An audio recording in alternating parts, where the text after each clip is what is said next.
Atmospheric पढ़ रहे हैं, क्योंकि अभी भी हम क्लाइमेटोलॉजी के सैंपल रेफरेंसेस ले रहे हैं। और जो ओशियानिक है उसको क्या बोलते हैं? गायर सर्कुलेशन। अभी थोड़ी देर पहले आपको हमने बिना बताए गायर सर्कुलेशन समझा दिया है। अभी थोड़ी देर पहले आपने गायर सर्कुलेशन पढ़ लिया है, टेक्निकलिटीज नहीं जानते हो पर पढ़ लिया है। It's the closed current system where in northern hemisphere it has clockwise circulation and southern hemisphere it has counterclockwise circulation. surface current system, इसी को गायर सर्कुलेशन बोलते हैं। अभी बनाया था ना पांचों बेसिन का, ये बाद में। एटमॉस्फेरिक सर्कुलेशन क्या होता है? जितना डिफिकल्ट लगता है ना उतना आसान है, ये नाम ही डिफिकल्ट है बस इसका। Tricellular meridional circulation, and take my word, you are already aware of it. हमेशा इस चीज को ध्यान रखना कि अगर क्वेश्चन पेपर में, बिकॉज जब हम क्लास में पढ़ रहे हैं तो हम क्या बोलेंगे, हम अभी क्लाइमेटोलॉजी पढ़ रहे हैं, तो आपको पता है कि हम ग्लोबल सर्कुलेशन भी बोल रहे हैं, तो हम क्लाइमेटिक पर्सपेक्टिव में ही उसको पढ़ रहे हैं ना। But if you are encountered with the term in question paper कि भाई आपको ग्लोबल सर्कुलेशन के बारे में लिखना है, तो आपका आंसर हमेशा दो पार्ट में ही डिवाइड होना चाहिए, क्योंकि ग्लोबल सर्कुलेशन में एटमॉस्फेरिक सर्कुलेशन के साथ साथ ओशियानिक सर्कुलेशन भी है। ठीक है, before I show you PYQ, atmospheric circulation पर फोकस कर रहे हैं। गायर सर्कुलेशन, जब आप technical points of study of climatology भी शुरू करेंगे, ऑलमोस्ट एवरी सेकेंड डे आपको ओशन करेंट का कुछ ना कुछ रेफरेंस मिलता रहेगा, तो हम उसको रैंडमली ही पिकअप करेंगे, क्योंकि आप सारी चीज़ों को एक साथ कंबाइन करके लर्न नहीं कर सकते। तो जब हम ओशंस पर आ जाएंगे, जब हम ओशन वाटर सैलिनिटी और टेम्परेचर कर लेंगे, फिर ये बहुत आसानी से समझ में आएगा ऐसा होता क्यों है। बाकी हम इसको रैंडमली पिकअप करते हुए चलेंगे, ठीक है। क्योंकि करंट्स के साथ एयर प्रेशर, आपने अभी एलिनो पढ़ा, आपने अभी IOD पढ़ा, Indian ocean dipole, you have just talked about MJO, तो you can make sense that atmospheric circulation और ओशियानिक करंट सिस्टम के बीच में रिलेशन है।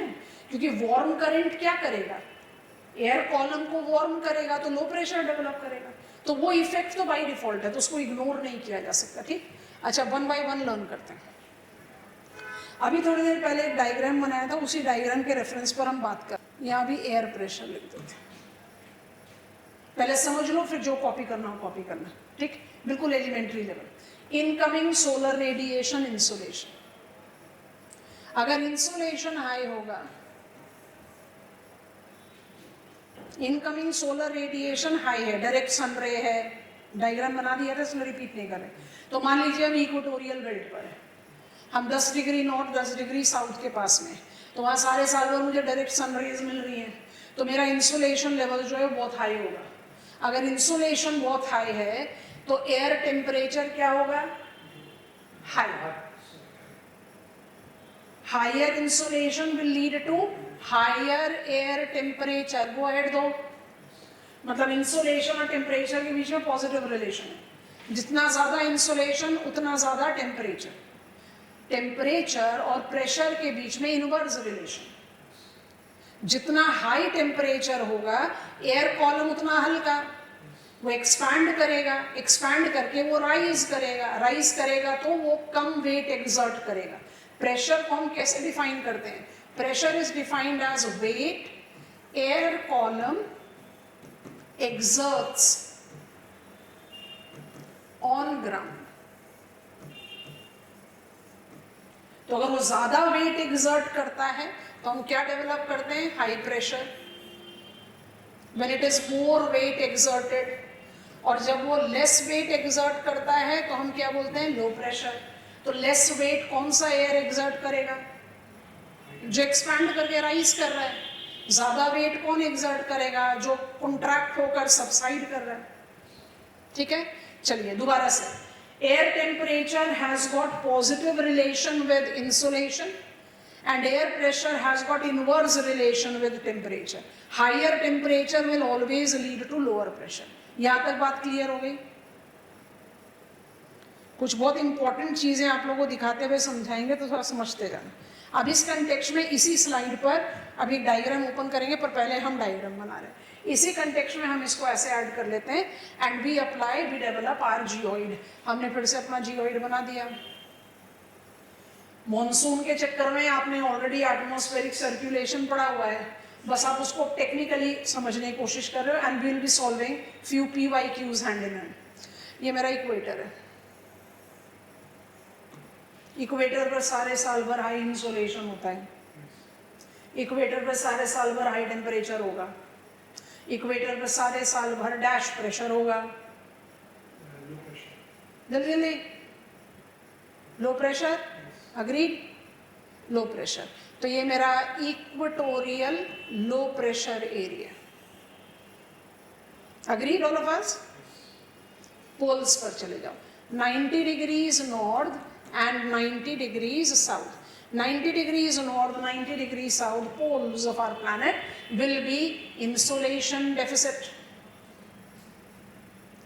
Less insolation receive करेंगे, एयर टेम्परेचर बहुत कम रहेगा, एयर प्रेशर क्या होना चाहिए, हाई प्रेशर। हम इनको पोलर हाई बोलते हैं, चलो अभी सिर्फ हाई प्रेशर लिख रहे हैं, high pressure. Give me go ahead. अब आपने जो कल पढ़ा था उसके बाद आज आपने उसको रिवाइज कर लिया, उन दोनों को अप्लाई कर दो, उन दोनों को अप्लाई कर दो। अगर कोई लो प्रेशर एरिया है, छोटा सा डायग्राम यहां पर बना दें, अगर कोई लो प्रेशर एरिया है, इसी डायग्राम को हम यहां पर इसको हम इरेज कर देते हैं, जगह बन जाएगी। ये जो आपका जियोइड का डायग्राम है, हम इसको लाइन रिप्रेजेंटेशन दे देते हैं। तो ये मेरा 0 डिग्रीज है, ये मेरा 90 डिग्रीज नॉर्थ है, और ये मेरा 90 डिग्रीज साउथ है। फिर हम अपने जियोइड पर इसको प्लॉट कर देंगे। ये है low pressure, come on class, you have to participate quickly. ये है लो प्रेशर, कौन सा एयर कन्वेक्शन होगा, rising subsiding, rising, it is rising, will develop high pressure vertically over, rise cool करेगा, इवेंचुअली पाइल अप करेगा, ये तो कल ही पढ़ लिया था। ये हाई प्रेशर है, ये भी हाई प्रेशर है, subsiding, will develop low pressure vertically over, high pressure से लो प्रेशर, हाई प्रेशर से लो प्रेशर, हाई प्रेशर से लो प्रेशर, हाई प्रेशर से लो प्रेशर। बनना क्या चाहिए, इस पर अप्लाई करते हैं। ये बना आपका सरफेस विंड, ये दोनों यहां से ऐसे राइज करेंगे, ये दोनों यहां से ऐसे ट्रैवल करेंगे, और ये दोनों यहां पर आकर सबसाइड करेंगे। पहले बताओ आपको इस डायग्राम का मतलब समझ में आया? 2 डिफरेंट सेल्स आर फॉर्म्ड, शाबाश। अब जरा फॉर्मल डायग्राम देख लो, हम लोगों ने तो बना ही लिया, अब तो हमारे लिए उससे फॉर्मेलिटी है, पर फिर भी देख लो। रियल है, ये रियल नहीं है, क्योंकि ये तभी हो सकता है जब प्लैनेट अर्थ स्टेशनरी बॉडी हो, स्पिन ना कर रहा हो। हमारा प्लैनेट अपने एक्सिस पर वेस्ट टू ईस्ट स्पिन कर रहा है, उसको हम बोलते हैं रोटेशन। दूसरा, प्लैनेट अर्थ का शेप जो है वो जियोइड है। जियोइड का क्या मतलब होता है, थोड़ा ध्यान से सुनना। जब आप कहते हो इक्वेटर तो वहां बल्ज है, जब आप कहते हो पोल तो वो डॉट्स है, माने थोड़ा सा डिस्टॉर्टेड ऑरेंज का शेप है हमारे प्लैनेट का। तो ऑटोमेटिकली जो, अच्छा इसको ऐसे लर्न करो कि मान लीजिए इक्वेटोरियल बल्ज जो कि biggest area we are applying, और पोल्स जो है वो उसके कंपैरिजन में डॉट है, और आपका जो प्लैनेट अर्थ है इसी पर ओवरराइड करते हैं। हमने आपको डायग्राम बना दिया है, आपको प्लैनेट अर्थ पर वो ज़्यादा आराम से दिखाई देगा, तो आई जस्ट अटेम्प्टेड है। ये मेरा जियोइड है, इसमें I am having equatorial bulge, मतलब यहाँ पर आपका काफ़ी बड़ा सर्कमफ्रेंस है, और पोल्स जो हैं आपके उसके कंपैरिजन में सिर्फ डॉट है। एक्सियल इंक्लिनेशंस डायग्राम में नहीं दिखा रहे। प्लैनेट अर्थ वेस्ट से ईस्ट स्पिन करता है, इसका जो स्पिन है हम उसको रोटेशन बोलते हैं। Rotation, spinning on its axis west to east. लगभग 24 घंटे में प्लैनेट अर्थ अपना एक स्पिन पूरा करता है। लगभग बोल रहे हैं because we all are aware of the mechanism that gives us leap year. So 24 hours में मेरे प्लैनेट अर्थ को अपना स्पिन खत्म करना है, माने एक सर्कल खत्म करना है अपने एक्सिस पर. अब आप इक्वेटर को भी 24 घंटे में स्पिन खत्म करवाना है और पोल्स को भी 24 घंटे में कराना है. किस जगह पर स्पिनिंग वेलोसिटी बहुत फास्ट होगी? इक्वेटर. सिंपल लॉजिक है. तो प्लैनेट अर्थ अगर स्टेशनरी बॉडी होता, प्लैनेट अर्थ अगर जियोइड शेप का नहीं होता, तो ये सर्कुलेशन होता एटमॉस्फेयर का.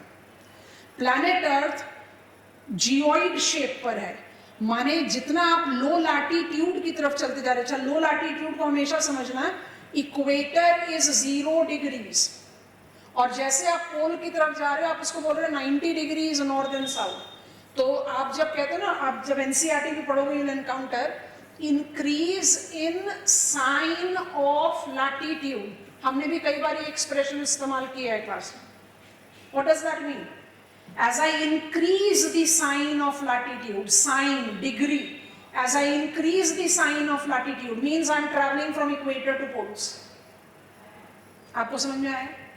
0 डिग्री से आप 90 डिग्रीज नॉर्थ जा रहे हो या साउथ जा रहे हो. इसलिए हमेशा डायमेंशंस का ध्यान रखना. कुछ परसेप्शन वाइज हम गलत बोलते हैं, उसी वजह से हम गलत सोचते भी हैं, तो उसको क्लैरिफाई कर देते हैं. ट्रैवल मोर डिस्टेंस. आप सब ने सही आंसर दिया. सोचो, प्लैनेट अर्थ को ओपन करा, ऐसे मैप बना, ये मेरा नॉर्थ पोल है, ये मेरा साउथ पोल है.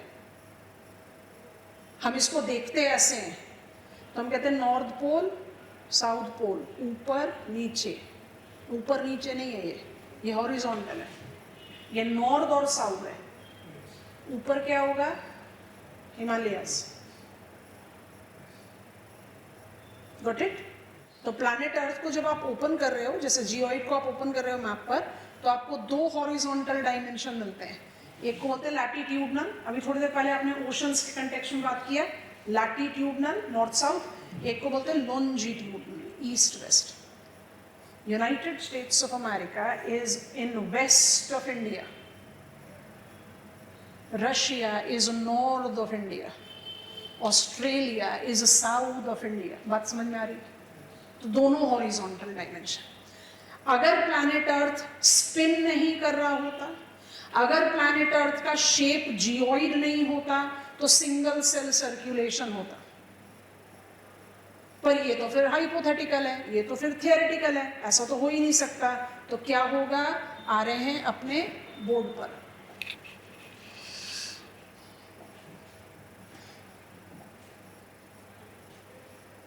सिंगल सेल सर्कुलेशन बना लिया. अब हमें बताना है रियल, वो तो थियोरेटिकल हो गया.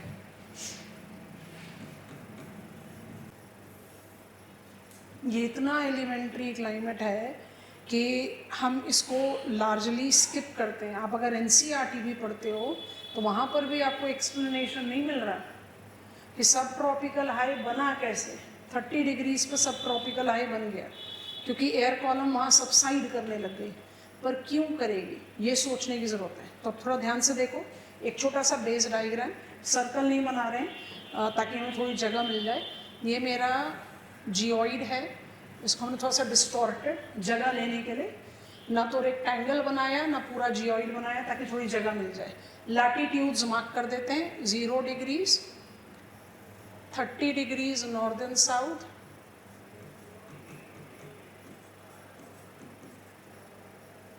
60 degrees north and south, and of course 90 degrees north and south.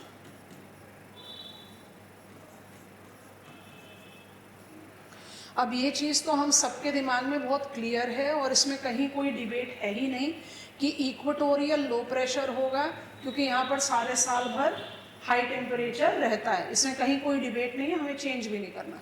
और पोलर एरियाज़ पर हाई प्रेशर रहता है क्योंकि ये सारे साल भर ठंडे रहते हैं और यहाँ पर सबसाइडिंग कन्वेक्शन प्रिवेल करता है. इसमें कहीं कोई दो राय नहीं है. और उसके केसेस पे हमने सिंगल सेल सर्कुलेशन इमेजिन कर भी लिया. अब आप अप्लाई करो रियलिटी. रियलिटी क्या है, ध्यान से सुनते जाना. यहाँ लिख रहे हैं, फिर यहाँ पर डायग्राम में ऐड कर देंगे। सिर्फ 2 चीज़ों को कंस्ट्रक्ट करना है, ठीक है। राइजिंग एयर एट इक्वेटर, रुक गए हम, अभी कोई कुछ नहीं लिख रहा है। राइजिंग एयर एट इक्वेटर, आपको पता है वो क्यों राइज कर रहा है, ठीक है। Ceases to rise at tropopause level, क्योंकि राइज करते करते करते ठंडा हो जाएगा तो फिर रुक ही जाएगा ना वो। तो ceases to rise at tropopause level, उतना ठंडा हो गया कि अब उसको उसके आगे राइज कर नहीं सकता, ठीक है।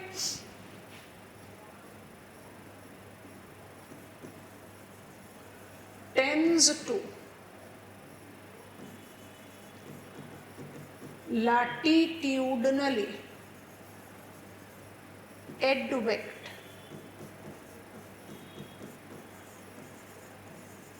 towards high latitude at near tropopause। अब ट्रोपोपॉज को हम डिफाइन कर देंगे थोड़ी देर में, अभी बस ट्रोपोपॉज रहने दो। हमने जो सिंगल सेल बनाया था उसमें हमने क्या किया, ये मेरा सिंगल सेल था, हमने कहा भाई यहाँ से राइज कर जाओ और यहाँ जाकर डिसेंड कर जाओ, यही किया ना, यही सेल बनाया था ना। गो अहेड दे दो, सिंगल सेल यही बनाया था ना हमने कि आप 0 डिग्रीज पर राइज करो और 90 डिग्रीज पर जाकर डिसेंड करो, क्योंकि 0 डिग्रीज पर क्या है, गर्मी है, 90 डिग्रीज पर क्या है, ठंड है। वही मैकेनिज्म से शुरू कर रहे हैं। इक्वेटर वार्म है, वार्म होगा तो एयर कॉलम राइज करेगी, राइज करते हुए वो इवेंचुअली ठंडी हो जाएगी, ठंडी हो जाएगी तो उसका राइज करना रुकेगा, राइज करना रुका तो वो दोनों दिशा में नॉर्दर्न सदर्न हेमिस्फीयर में स्प्रेड आउट करना शुरू करेगी, जैसे आपने लर्न किया यहाँ। आप थोड़ा दिमाग लगाओ, जब वो नॉर्दर्न सदर्न हेमिस्फीयर में इक्वेटर से हायर लैटिट्यूड की तरफ जाना शुरू करती है, वो पोल तक नहीं पहुंचती। जैसे ही वो 30 डिग्रीज नॉर्थ साउथ के पास हो, अपर एयर में है वो, सरफेस पर नहीं है, राइज करके ट्रोपोपॉज लेवल पर जा रही है। इमेजिन प्लैनेट अर्थ का shape,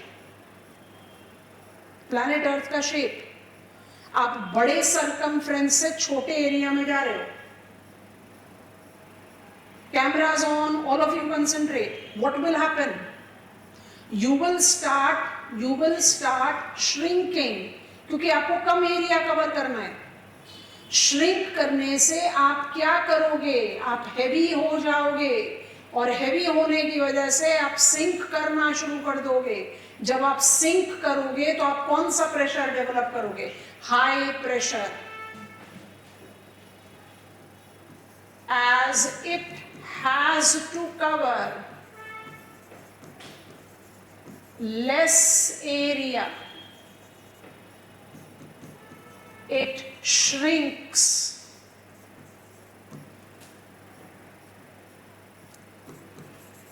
Thus starts subsiding at near 30 degrees north and south। क्या बना देगा जब सबसाइड करेगा, high pressure. 30 degrees north and south में हाई प्रेशर इसलिए प्रिवेल करते हैं, समझ में। अब आपसे अब बिना कुछ लिखे हुए हम क्या कर रहे हैं, हम यहाँ पर प्रेशर प्रोफाइल लिख दे रहे हैं। ये मेरा है सब पोलर लो, इसको भी स्टार मार्क दे दिया।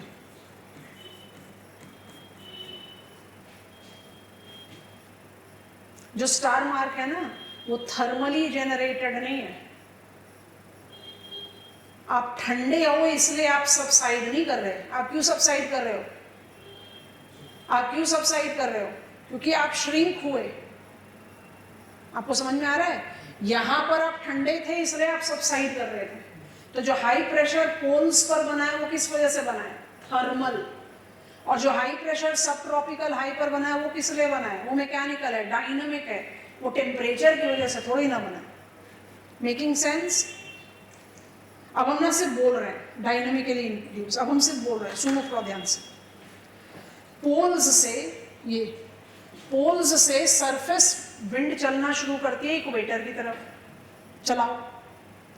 हाई प्रेशर से सरफेस विंड चल रही है टुवर्ड्स इक्वेटर। अब थियोरेटिकली तो होना चाहिए कि वो पहुंच जाए इक्वेटर, पर ऐसा होता नहीं है। क्यों नहीं होता? अब हम नॉर्दर्न पोल, हम नॉर्थ पोल पर खड़े, आप सब पोलर एरिया पर हो, 60 डिग्रीज के पास हो, सरफेस विंड चल रही है, जाना तो चाहती है इक्वेटर की तरफ, पर जब तक वो 60 डिग्रीज के पास पहुंच रही है, अर्थ का एरिया बढ़ रहा है, वो पोल से बड़े एरिया में जा रही है, तो क्या करेगी? वो एक्सपैंड करेगी, उसको बड़े एरिया को कवर करना है, एक्सपैंड करेगी तो क्या हो जाएगा? वो लाइट हो जाएगी, and at near 60th parallel it starts rising. जहां राइज करेगी वो क्या क्रिएट कर देगी? सब पोलर लो। कितने प्रेशर प्रोफाइल हो गए प्लैनेट अर्थ के? 7। कौन कौन से? इक्वेटोरियल लो, सब ट्रॉपिकल हाइस, सब पोलर लोज, पोलर हाइस। दूसरी तरह से याद करो, how many are thermally induced? Equatorial low, polar highs. How many are dynamically induced? Subtropical highs, subpolar lows. Mirror in southern hemisphere. हम नॉर्थ में बिल्कुल ऐसा सदर्न हेमिस्फीयर में उल्टा कर लेंगे, ठीक है? प्रेशर बताते जाओ जल्दी जल्दी से।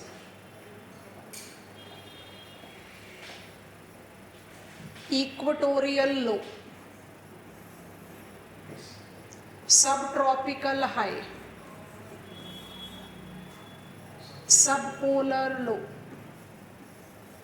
Polar high. Go ahead.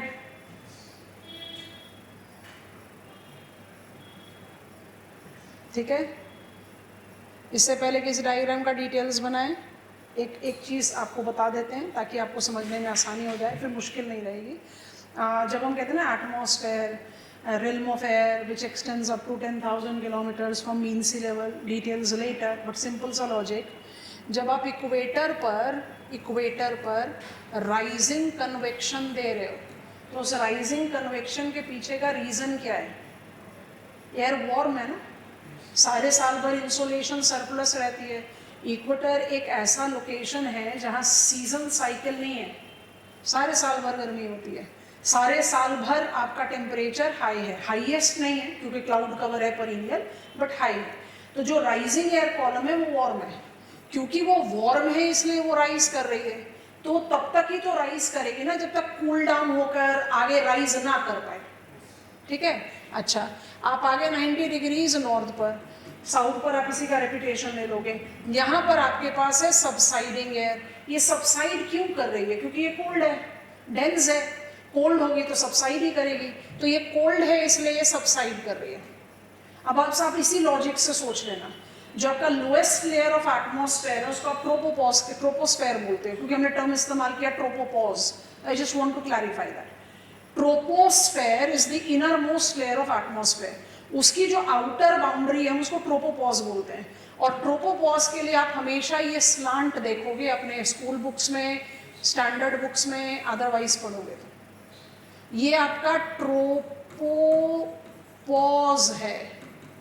अब क्वेश्चन अराइज करता है, ट्रोपोस्फेयर जहां पॉज हो जाए, भाई एयर कॉलम है, कोई ग्लास सीलिंग थोड़ी ना, एक खबरदार इसके ऊपर चढ़ोगे मत, इधर से नीचे उतरना मत। आप एक बाउंड्री क्रिएट कर रहे हैं। वो बाउंड्री आप कैसे क्रिएट कर रहे हैं? जहां राइजिंग रुक जाती है या जिसके बियॉन्ड से सबसिडेंस सोर्स नहीं होता। तो राइजिंग एयर कॉलम तो ज्यादा हाइट तक जा ही सकती है क्योंकि वार्म है, सबसाइडिंग कम हाइट से ही डिसेंड करेगी क्योंकि वो कोल्ड है। इसलिए ट्रोपोपॉज का हाइट पोल्स पर 8 किलोमीटर होता है और इक्वेटर पर 18 किलोमीटर होता है। It is the only weather layer का बाउंड्री जिसमें स्लांट है। इसके बाद आपका स्ट्रैटोपॉज हो, जिसको हम रफली रेफर नहीं करते, but if I just create structure of atmosphere, वो स्ट्रेट 50 किलोमीटर की हाइट। तो ये ट्रोपोपॉज का एक लॉजिक रखना है, ठीक है? अच्छा, जो हमारा डायग्राम है उस पर, ये मेरा इक्वेटोरियल लो है, ये मेरा पोलर हाई है, थर्मली इंड्यूस्ड है, सब ट्रॉपिकल हाई, सब पोलर लो, डायनामिकली इंड्यूस्ड। हम लोग सब कंफर्टेबल है इससे? ठीक है, हम अपना मेंटेन करके रखेंगे। डायग्राम, सिंपल डायग्राम बना रहे हैं, बट सिंपल डायग्राम में भी टेक्निकलिटी मेंटेन करेंगे। तो अभी आपको समझा दिया, तो समझाने वाला फैक्टर को यहाँ ऐड कर दिया। आपको समझ में आ गया हमने क्या किया? ट्रोपोपॉज बना दिया। ठीक, चलो अब मदद कर दो। इक्वेटोरियल रीजन पर वार्म कंडीशंस की वजह से राइजिंग एयर कन्वेक्शन है। पोलर रीजन में कोल्ड कंडीशंस की वजह से सबसाइडिंग एयर कॉलम है। ये दोनों थर्मली इंड्यूस्ड प्रेशर है। राइजिंग एयर कॉलम राइज करते करते इवेंचुअली ठंडा हो जाता है, और ठंडा हो जाके पाइलिंग अप पर हाई प्रेशर क्रिएट करता है एट नियर ट्रोपोपॉज लेवल। वहां से वो हायर लैटिट्यूड की तरफ मूव करना शुरू कर देता है दोनों हेमिस्फेयर में। यहाँ लिख देते हैं मिरर इन सदर्न हेमिस्फेयर। जब आप एग्जामिनेशन में भी डायग्राम बनाओ तो ऐसा ही बनाओ, आप टाइम बचा लेते हो और एग्जामिनर को ये सोचने का मौका ही नहीं देते कि सदर्न हेमिस्फेयर को तो बताया नहीं मार्क्स काटे। Mirror in southern hemisphere, same चीज सदर्न हेमिस्फेयर पे चलेगी। जैसे ही आप हायर लैटिट्यूड की तरफ जा रहे हैं, आप इतने ठंडे नहीं हो रहे हो, आप अपर एयर में चल रहे हो, पर आप कंटिन्यूअसली श्रिंक कर रहे हैं, क्योंकि आपको कम एरिया कवर करना है। तो जैसे जैसे आप श्रिंक करते जाओगे, आप क्या होते जाओगे? डेंसर होते जाओगे, और इस डेंस होने की वजह से आप सबसाइड करना शुरू करोगे at near 30 degrees north and south. इस सबसिडेंस से आपने यहाँ पर वैक्यूम क्रिएट किया, वो लो प्रेशर है। इस हाई प्रेशर को बनाया, और यहाँ से आपने सरफेस विंड को एडवेक्ट करना शुरू किया। ठीक है, आगे बढ़ते हैं। सरफेस हाई प्रेशर, ये जब मूव करना शुरू करता है टुवर्ड्स इक्वेटर, तो इक्वेटर तक नहीं पहुंच पाता, क्योंकि जैसे ही वो 60 डिग्रीज तक पहुंच रहा है, वो एक्सपैंड कर रहा है, क्योंकि उसको बड़ा एरिया कवर करना है। पोल से वो बड़े एरिया पर आ रहा है, एक्सपैंड करते हुए वो लाइट हो जाता है, लाइट होकर वो राइज करने लगता है, क्रिएटिंग लो प्रेशर है। अब बस आपको सर्क्यूलेशन कंप्लीट करना है। Every low pressure develops high pressure vertically, every high pressure develops low pressure vertically. बन गए आपके सेल्स। विंड हमेशा हाई प्रेशर से लो प्रेशर की तरफ जाती है, हाई प्रेशर से लो प्रेशर की तरफ जाती है, हाई प्रेशर से लो प्रेशर की तरफ जाती है। देखो कितने आसानी से बन गया, ट्राई सेल्यूलर मेरीडियोनल सर्क्यूलेशन। आपको समझ में आया? This is real. अब इसको मेरीडियोनल क्यों बोलते हैं वो समझाते हैं। इसका नाम है हेडले सेल, इसका नाम है फेरल सेल। बोलने की जरूरत ही नहीं है, स्कॉलर्स के नाम के बेसिस पर है। और इसका नाम है पोलर सेल, ये लोकेशन के बेस पर है। ये है मेरा ट्रोपोपॉज, और ये है मेरा ट्राइसेल्यूलर मेरीडियोनल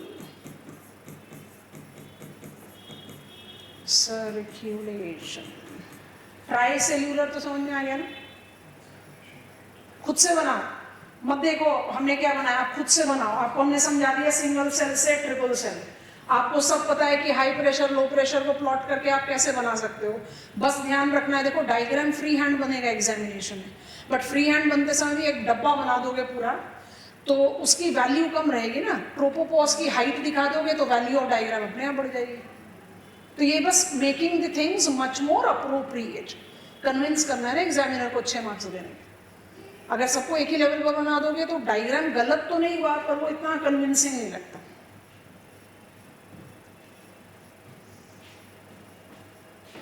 हम आपको फॉर्मल इमेज दिखा देते हैं।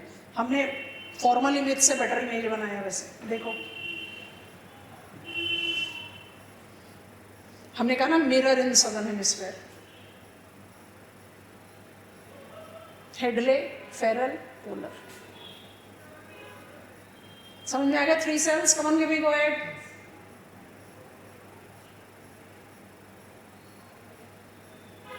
बनाओ बनाओ, पहले बनाओ, बना के फिर हमें गो अहेड दो। खुद से बनाओ। And always make diagrams which are neatly labeled. Always boxed,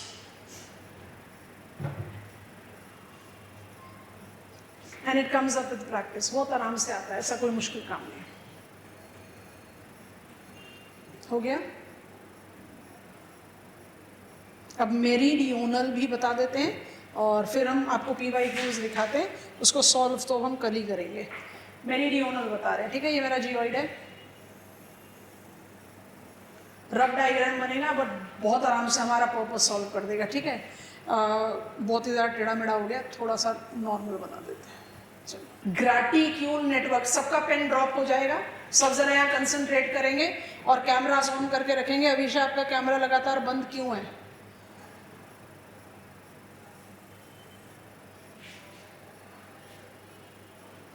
Equator, dividing our planet into two equal hemispheres called northern and southern.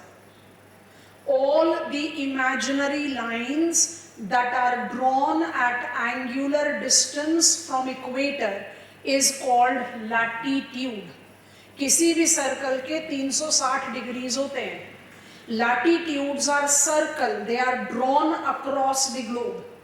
तो अगर सर्कल है तो ऑटोमेटिकली अगर हम हर हेमिस्फेयर में 90 डिग्रीज ऑफ लैटिट्यूड लेकर चल रहे हैं तो आप सर्कल के हिसाब से उसको काउंट करोगे तो आप हर हेमिस्फेयर में 180 डिग्रीज को कवर कर रहे हो।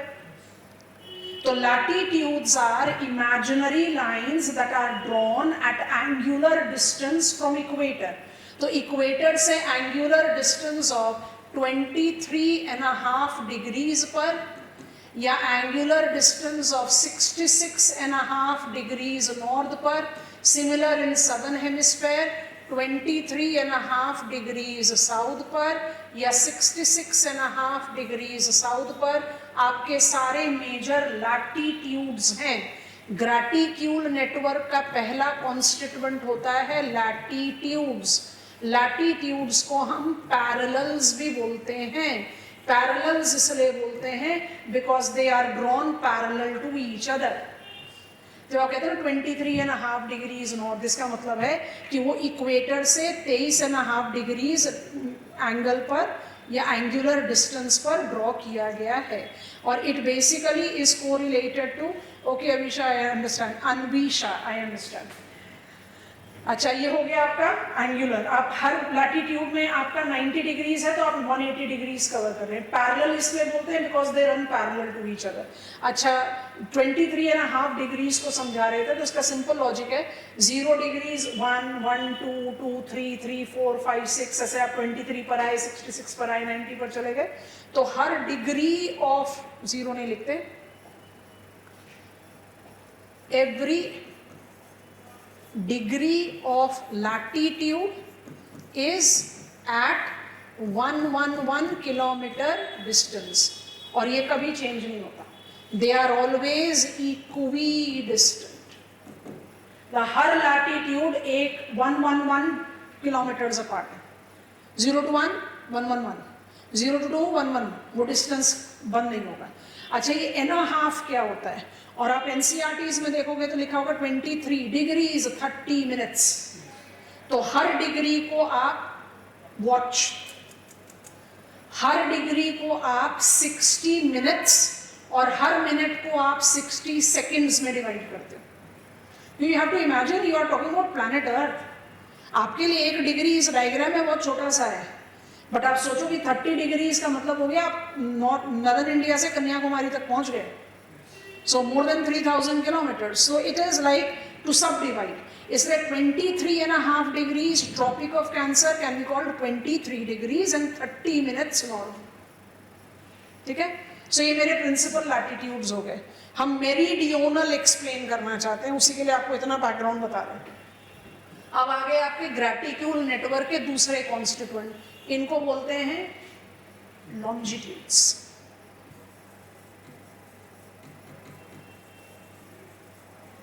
लॉन्जिट्यूड्स का दूसरा लेस यूटिलाइज बट टेक्निकली ज्यादा रेलेवेंट है, वही इस्तेमाल करना चाहिए, मरीडियंस।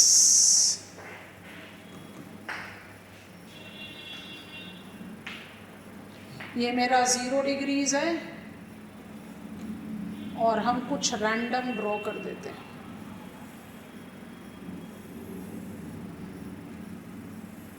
बहुत क्रूड डायग्राम है और बड़ा वंडरफुली कैरेक्टरिस्टिक्स डेवलप होता है, खुद से ही देख लो कितनी चीजें क्लैरिटी से आ गई। Longitudes are not equidistant, they are farthest apart at equator and merge at poles. ठीक है, तो सबसे पहला they are not equidistant, वो दिख रहा है डायग्राम में, ज्यादा कुछ लिखना नहीं। ये हाफ सर्कल्स होते हैं, इसलिए इनके एंटीपोडल लाइंस होते हैं।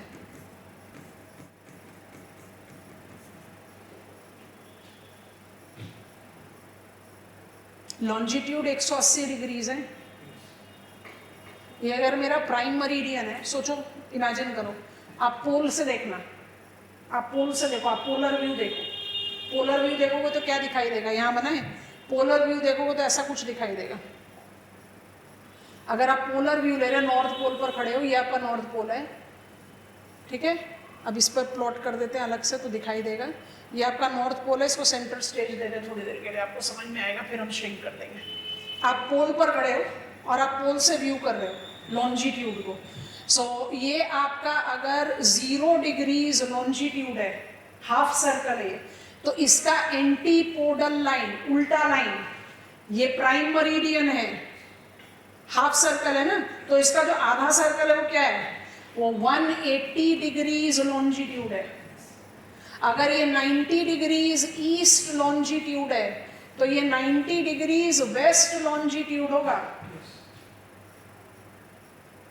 तो ये जो आपका 0 डिग्रीज और 180 डिग्रीज है, इसने क्या कर दिया, 2 लॉन्जिट्यूड है, एक नहीं है। एक इंटरनेशनल, डेट लाइन नहीं बोलते हैं हम, क्या बोलते हैं, यूनिवर्सल कोऑर्डिनेटेड टाइम, यूटीसी। और 180 degrees is not synonymous to but is proximate to international date line. Bends है ना, 180 डिग्रीज लॉन्जिट्यूड तो सीधा ही आएगा। तो 0 डिग्रीज का एंटीपोडल क्या हो गया, 180। तो ये आपका कौन सा हेमिस्फेयर हुआ, ईस्टर्न। ये आपका कौन सा हेमिस्फेयर हुआ, वेस्टर्न। श्रिंक कर देते हैं। और इक्वेटर क्या कर रहा था, नदर्न एंड सदर्न हेमिस्फेयर। हो गया इतना काम। इतना बड़ा बैकग्राउंड क्यों बनाया, इसलिए बनाया क्योंकि समझ में आ रहा है क्या कर रहे हैं। कौन गिव मी गाइड, समझ में आ रहा है क्या कर रहे हैं। इन सेल्स का पोजीशन क्या है, मेरीडियोनल। बात समझ में आ रही है कि नहीं आ रही है, इसलिए इसको मेरीडियोनल बोलते हैं। तो नाम सुनने में बहुत खतरनाक लगता है, इजी गोइंग। हम PYQ सॉल्व करेंगे। आपको एटमॉस्फेरिक सर्कुलेशन कल समझा दिया था, इसलिए दी फंडामेंटल्स ऑफ फिजिकल ज्योग्राफी में जो क्लाइमेट में हमें टॉपिक लेना था, हमने ट्राइसेल्युलर सर्कुलेशन लिया। I think it was enriching session. आपके पास जो भी मॉडल आंसर आ रहे हैं, अभी आप उसके साथ 100% क्लैरिटी नहीं ले सकते हो, बट जो चीज़ आप समझ रहे हो क्लास में उसको कम से कम क्लैरिफाई करें, और सप्लीमेंट सिर्फ और सिर्फ NCERT से करना है। Any questions cropping up in your mind, you can now ask me.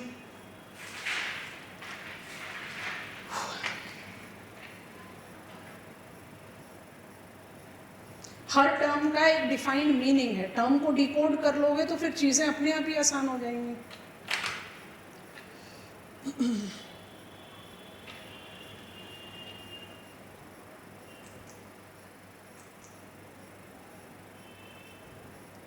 ठीक है, चलिए, bye bye, good night, see you tomorrow.